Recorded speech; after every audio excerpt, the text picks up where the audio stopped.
derivatives and bubbles, austerity and cutbacks, bailouts for Wall Street and bail-ins for Main Street. It's hard to find anyone outside of the rarefied world of television talking heads who doesn't understand that the international financial system is broken and spinning increasingly out of control. But the debate over what to do about it is rancorous, fractious, and rarely enlightening. Proposed solutions include government belt-tightening, taxing the rich, increasing quantitative easing, or voting for the political candidate who seems to offer the best deal for a given tax bracket. But all of these solutions miss the point. Money. Money is the common denominator of our current financial system, the currency that facilitates all of our daily interactions.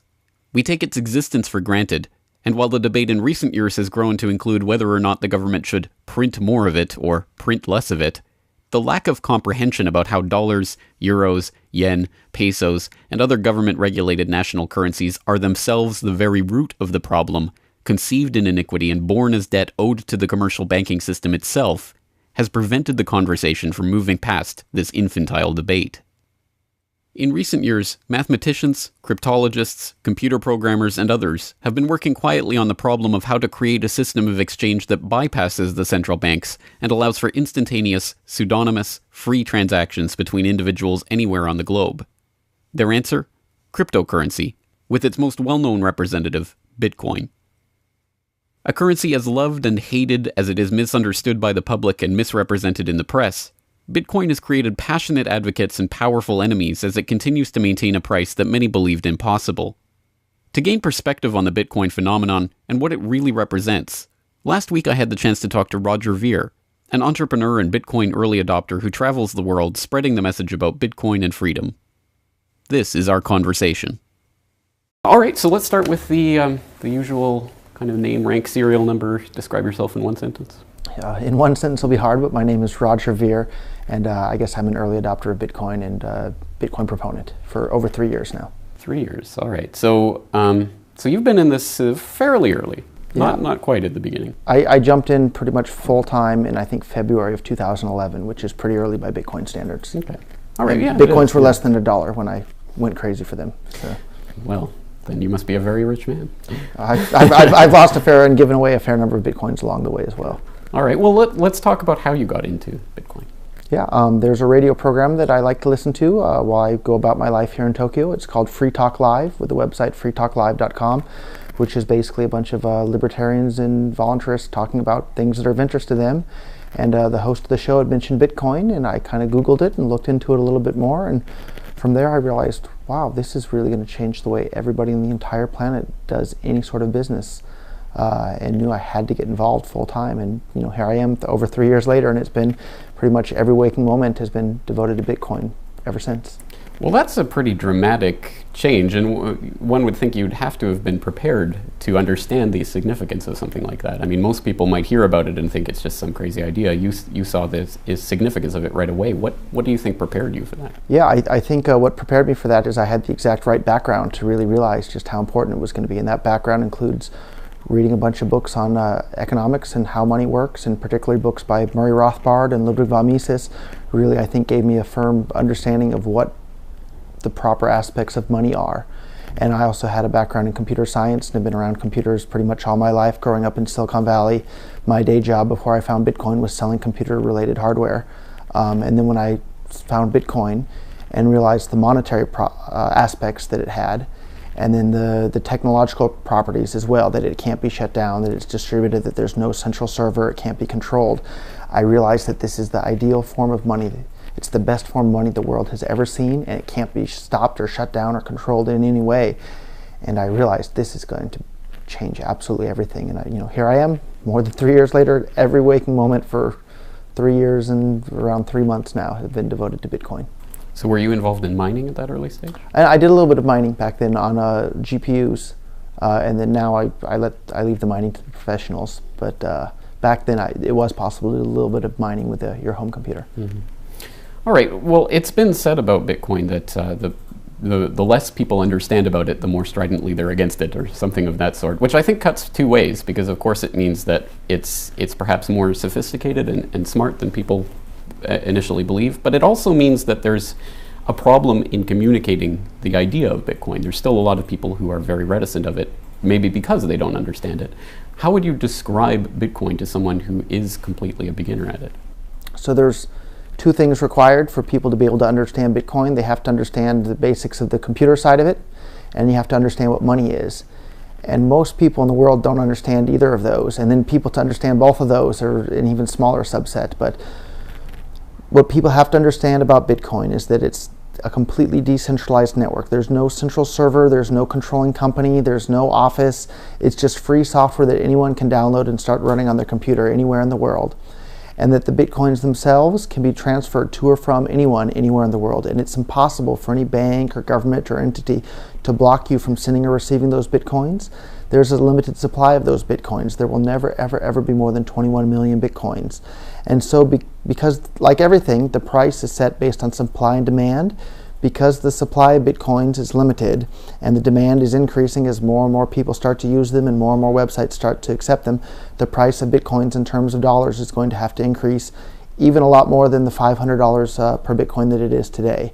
And the thing that really made it click in my mind why people were going to want to use it is that in the United States, where I'm originally from, it's ostensibly a free country, but you're not allowed to gamble on the internet with your own money. And I realized that there were lots and lots of people that want to play poker or gamble on the internet with their own money, but with credit cards or PayPal or bank wires, you're not allowed to do that. But with Bitcoin, it's impossible for anyone to stop you from doing that sort of thing. So it clicked in my mind that people are going to use Bitcoin to gamble on the internet. And sure enough, more and more gambling websites are coming online all the time that allow people to do whatever they want with their own money when it comes to gambling. And I think that's a great thing. And back then, there weren't any gambling sites using Bitcoin, but now, sure enough, there's more and more, and more shopping websites and more things coming online every day. Well, that's interesting because, of course, it comes from the philosophical aspect of this and why people want this type of medium of exchange. But it also raises the specter in the minds of a lot of people who are listening to that, thinking, well, that just feeds into everything we've heard about Bitcoin. It is for illegal things that would otherwise be illegal. And, of course, that brings up the connotations of the Silk Road and everything of that sort. Isn't this just a way of trying to get around government rules and laws? Some people can use it that way if they want to, other people won't. Lots of websites are just using it as another payment method to save fees over credit cards or PayPal. So ultimately, Bitcoin can be used however the individual wants to use it. It's just a tool, and people will decide for themselves which way they're going to use it.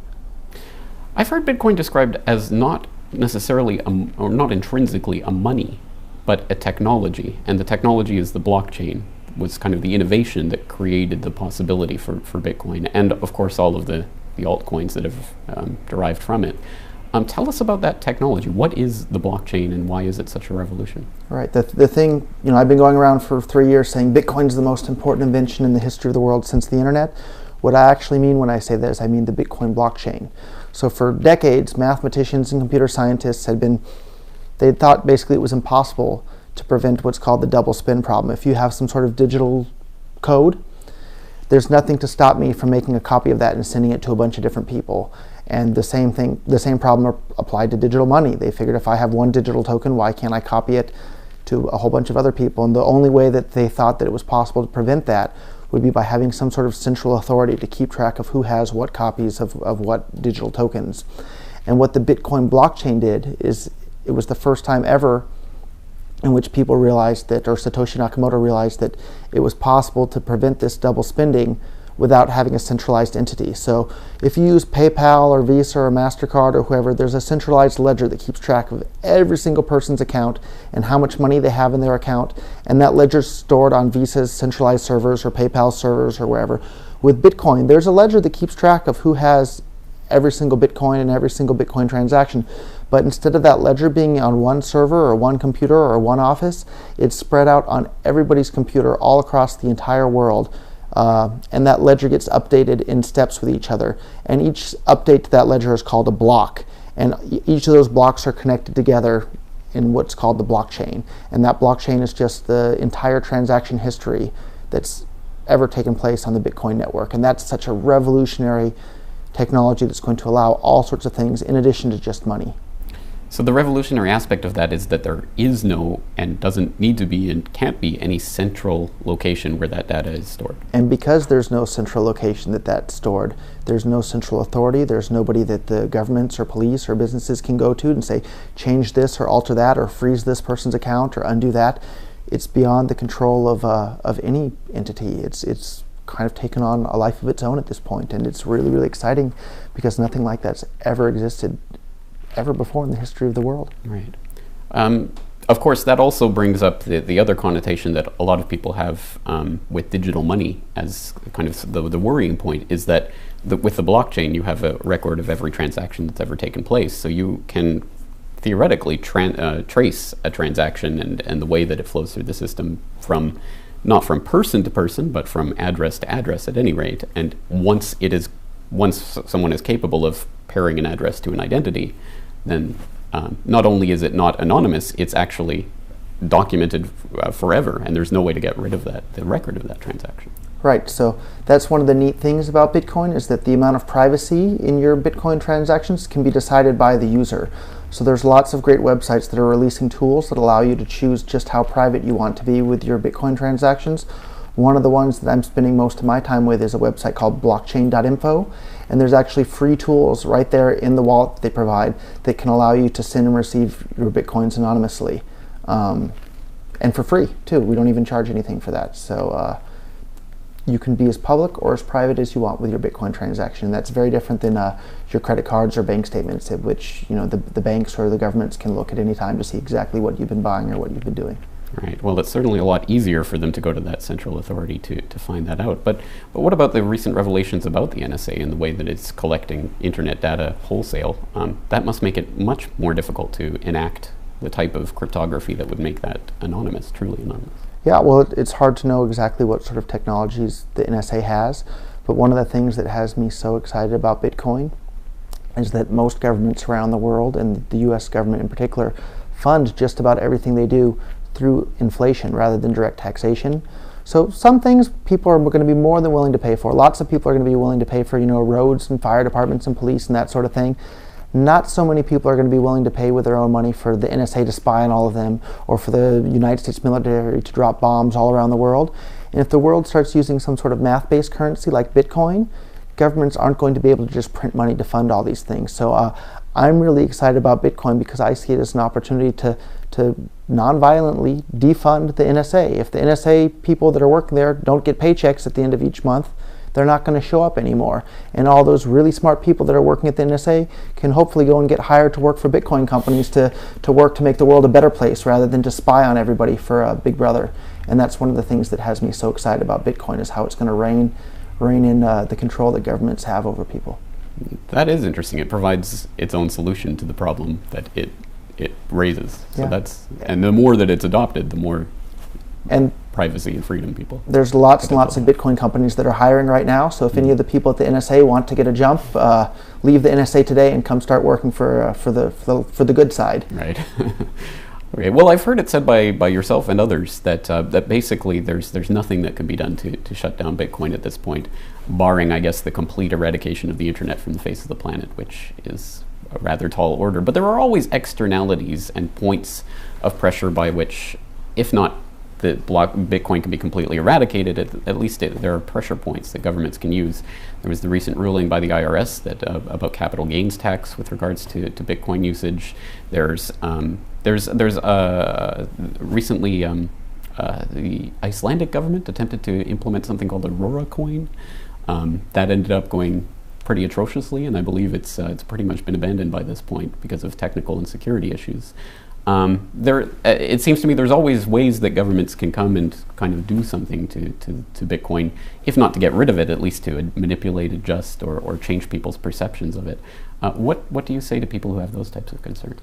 Certain governments may do certain things to try and inhibit the growth of Bitcoin, but it only just takes one country anywhere in the world to be friendly to Bitcoin for Bitcoin to really be able to take off, because at some point Bitcoin will have a large enough market cap and a stable enough price where people won't feel compelled to instantly convert Bitcoins back into some sort of government-issued currency. And when Bitcoin hits that point, it's just so incredibly easy for anybody to use as a payment method that if people want to use it, they will. A good example, I guess, is in the United States. Most drugs are illegal, yet you can get them anywhere, including in actual prisons in the United States. Drugs are still available. So if people want to use Bitcoin, they're still going to have the ability to. And Bitcoin, it crosses borders just as easily as radio waves do. So it's not really stoppable in that. It can be slowed down, but it can't be stopped. Well, what do you think about the altcoin phenomenon? Because there's nothing inherently about Bitcoin per se that's unique. It's the blockchain technology, which could be used by anyone, of course, and is being used by more and more in different altcoins. Is there a difference between Bitcoin and the various altcoins? The big difference is the amount of processing power behind Bitcoin. Bitcoin is by far and away the largest network ever. Bitcoin network is, I don't even know how many more times more powerful than the world's top 500 supercomputers combined. So several years ago it was already more powerful. Now it's probably hundreds if not thousands of times more powerful than the world's top 500 supercomputers combined. Whereas these other altcoin networks, the amount of processing power being used to secure them isn't anywhere near as big and makes them much more susceptible to various forms of attacks. And that's exactly what happened with Aurora Coin that you mentioned earlier, is people attacked it and were able to successfully kill it. Attacking Bitcoin in the same way, I don't think is possible at this point, and hasn't been possible for a couple of years now. And that's what makes Bitcoin so much more secure. I personally don't own any of the altcoins, and the reason for that is that none of the altcoins currently are able to do anything that Bitcoin doesn't already do.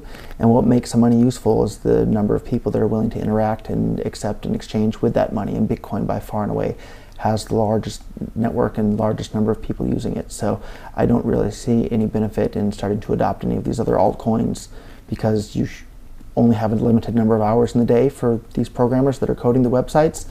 They should focus on one particular coin, which I think is Bitcoin, rather than spreading their time a whole bunch of other coins to do the same thing that Bitcoin already does. I don't see the point there. In some ways, isn't this the test of the type of voluntary free market ideas that Bitcoin springs from? If the market gravitates towards Bitcoin, then it will gravitate towards Bitcoin. If not, then perhaps altcoins will gain traction. Yeah, every once in a while I'll hear from people who really don't like Bitcoin, and I tell them, that's fine. Don't use it. Nobody's forcing you to. And it's the same thing with Bitcoin and all the altcoins. If you want to use an altcoin, feel free. I'm not going to stop you. I hope nobody else is going to stop you either. But if you want to, go for it. If not, don't worry about it. All right, you're Bitcoin Jesus, which is a silly and I suppose blasphemous name, depending on your religious beliefs. But if you are a Bitcoin Jesus, what does Bitcoin heaven look like? What does Bitcoin heaven look like? I think Bitcoin heaven looks like an entire planet of people using a money that they've chosen to use voluntarily, and that arbitrary groups of people can't just create more of out of thin air. So I suppose up till now we've been living in Bitcoin hell, but we're on the road to Bitcoin heaven, and we can see that every day by all these new businesses starting to adopt Bitcoin and new users starting to use Bitcoin, and I think we're definitely headed in the right direction. So walk us through a day in Bitcoin heaven where Bitcoin is fully implemented and everyone's using Bitcoins for their transactions. What does that look like from a day-to-day perspective? I don't think there's any one person that can answer that, because there's billions of people on this planet with billions of individual wants and needs and desires, and Bitcoin is just a protocol that anyone can choose how they want to use that protocol in their day-to-day life. So I think a lot of the ways in which people are going to use Bitcoin haven't even been thought of yet. So that's not a question that I can really predict, other than in my version of Bitcoin heaven, all human interaction will be on a voluntary basis, and no groups of people will be forcing their view on others. Are there any drawbacks at all to the idea of using a cryptocurrency? If you're part of the current power elite that can just print money at will to spend on whatever you feel like, then yeah, the world switching over to Bitcoin is probably not going to benefit you. But if you're one of the normal people that aren't working for the Federal Reserve or any central bank that's printing money to pay to your friends and that sort of thing, then a Bitcoin world is a wonderful thing for you. We are on a kind of adoption curve for Bitcoin right now, and I'm not asking you to prognosticate, but given your kind of experience with Bitcoin and you've watched it develop for the last few years, where do you think it's going to be a year from now, 5 years from now? I mean, what type of curve are we looking at, and how long will it take for the kind of implementation that you're looking for? The adoption rate up until now has been pretty darn amazingly fast, from just a few hundred users at the beginning and to millions today. And I think it won't be very much longer before we hit tens of millions and then hundreds of millions. And I think if anything, the rate of increase is going to speed up rather than slow down. The amount of venture capital money that's just being absolutely poured into Bitcoin startups is just incredible. All over the world, not just in Japan or the US or Europe, just absolutely everywhere. It's just incredible. And I'm headed later this week over to Moscow. There's a Bitcoin conference in Moscow, and the Russians are excited. The Chinese are excited. Of course, the Americans are excited. Just every country you turn to in the world, people who understand Bitcoin are excited about it. So I think the rate of adoption is going to increase.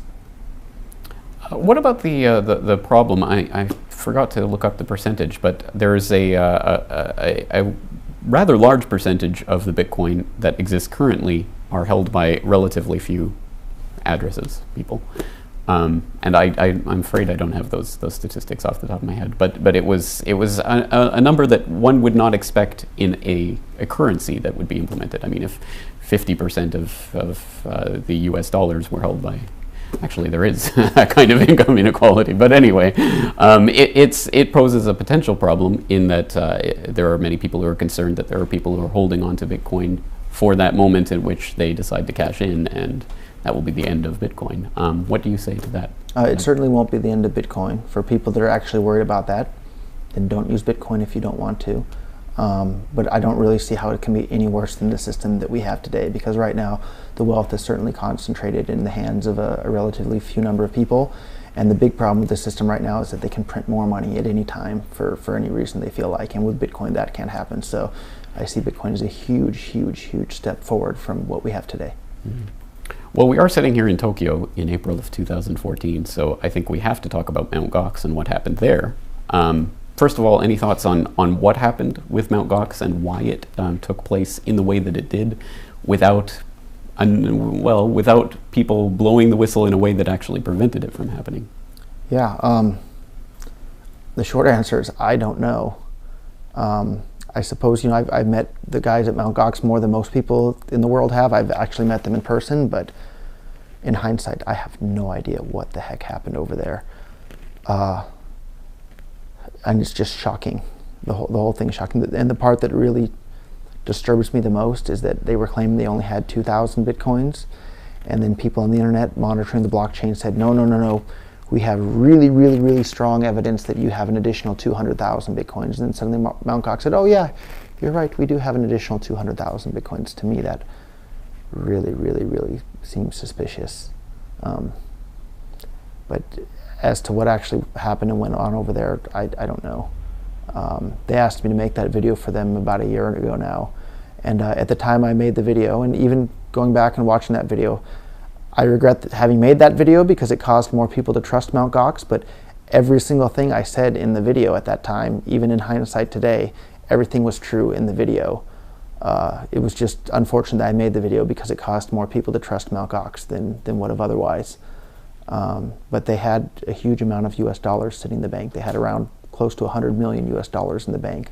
I saw the letters from the banks and from the lawyers with my own eyes, with the bank saying, we're not going to let you send more than 10 international wire transfers a day, which obviously isn't enough for them to run the business. So at that time, even looking back on everything, it's pretty darn clear that the fiat withdrawal delays were being caused by problems dealing with the banks, not because they didn't have everybody's money at that point. They may not have had everybody's money at that point. I don't know.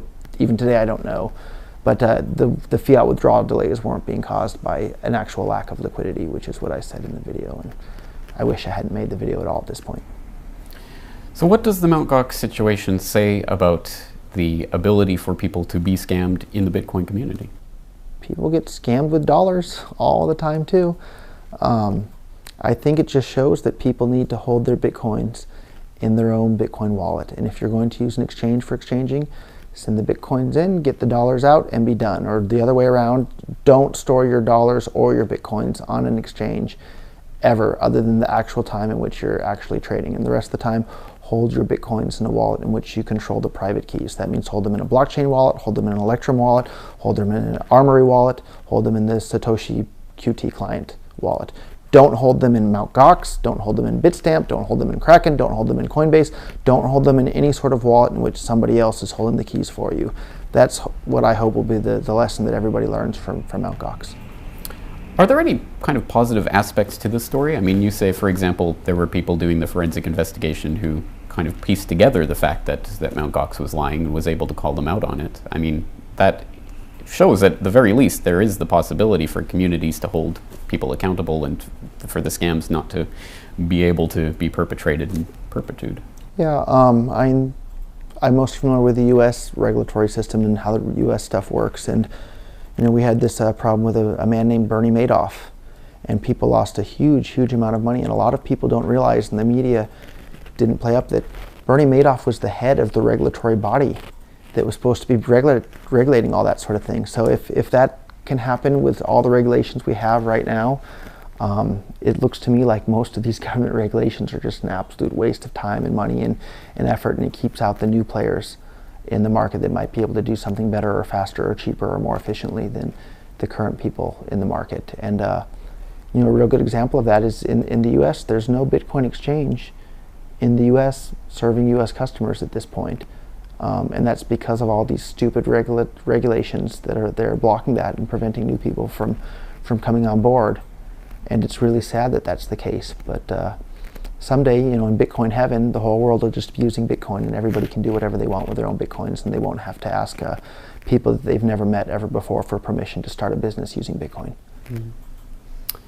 If a 60-year-old came to you today with their $100,000 nest egg and was saying, well, I'm trying to think of what to do with this investment, I'm planning for a long, happy retirement, how much of it should I put in Bitcoin? What would you say to that 60-year-old? Yeah, it depends on what their entire net worth is. If they're only worth $100,000, probably don't put much of any of it in Bitcoin. It also depends on what your time horizon is as well. If you're a young person with a higher risk tolerance, sure, put some more of that into Bitcoin. But if you're getting up close to the age of being ready to retire, don't put too much of your net worth in Bitcoin. But if you're a young person with a higher risk tolerance, sure, go for it. So that was going to be the other part of the question. So if you're 25 and you're just starting out and you want to save every month, what percentage do you think people should be putting into Bitcoin? It kind of depends on your financial circumstances. But if you have a lot of assets already, put a good chunk into Bitcoin.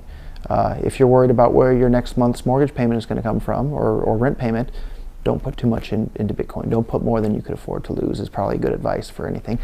Never ever keep all your eggs in one basket either. Very true. Speaking of which, well, I am a Bitcoin virgin, not in the sense that I don't have any, but I've never bought a Bitcoin. So can I buy a Bitcoin? Absolutely. Not one Bitcoin. How about 0.1 Bitcoin? Whatever you would like. What is the exchange rate today? There's an app for that. We are in the land of the Japanese yen, so I will demonstrate that I do have the useless paper fiat currency to back up this transaction. So it looks like one Bitcoin is around 52,000 Japanese yen. So we'll go with 5,200? So 0.1, yeah, is 50. We can call it 5,000 yen. Wow. It's fine. Special discounts. Right. Do you have a Bitcoin address? I do. No, I don't know the best way to do this. You're gonna. That's my. Okay, so I will scan that. And I will send you 0.1 Bitcoins, which is around 5,000 yen. A little bit more. Wow. And while we're finishing up, that can process. How long does it take a transaction like that to process? If you check your phone right now, you should have it. That cannot possibly be.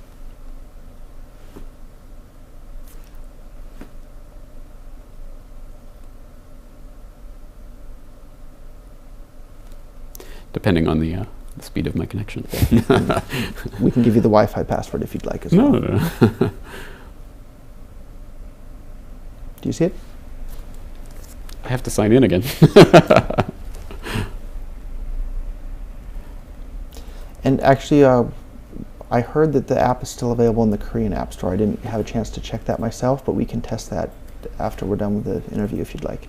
And maybe you can actually have the actual app on your phone. That would be helpful. Which would be handy. Yeah. Because, yeah, I don't have a jailbroken phone. Although our HTML5 app is going to launch any day now, maybe this week. Really? Yeah. Excellent. Now that's going to be handy. Yeah. Another reason not to go with Apple. Yeah. Well, suddenly I've been logged out and can't log back in. So we'll confirm that after. There will be no dramatic on-screen resolution to this. All right, so any final thoughts that you have for anyone who is perhaps thinking about getting into Bitcoin? Where would you suggest they go first off as the resource? So it depends on what country you're in. If you're in the US, the easiest way by far to buy Bitcoins is Coinbase.com, but don't store your Bitcoins in Coinbase.com because they're holding them for you. So as soon as you buy them, transfer them out to a Bitcoin wallet in which you control the private keys. I personally recommend blockchain.info, but password security is very, very important as well. So I really recommend you use a password management software tool for that as well. Electrum.org is also a very convenient one, or Armory. Bitcoin Armory is another good one. Excellent. All right, any other final thoughts that you'd like to leave people with regarding Bitcoin and the future of money? Sure. Bitcoin isn't going away. It's not just a fad. It's not just a flash in the pan. It's going to change the way everybody in the entire planet interacts with everybody else, just in the same way the internet has changed how everybody on the planet communicates with everybody else. So spend some time right now today, educate yourself on Bitcoin. Go out and buy a little bit of Bitcoin so you can see how it works. You can read about it all day long. Actually using it is by far the best way to understand how it works. So go out there and don't spend more money than you can afford to lose, but buy a little bit and send it around. Go and gamble on a gambling site a little bit, or buy something from an electronic site or somewhere else. Test it out, and once you've bought something online with Bitcoin and you see just how much easier it is to buy something with Bitcoin than with a credit card, you realize, wow, this is a big step. And then when you realize that there's no chargebacks, there's no fees involved with it, like it's just so much better than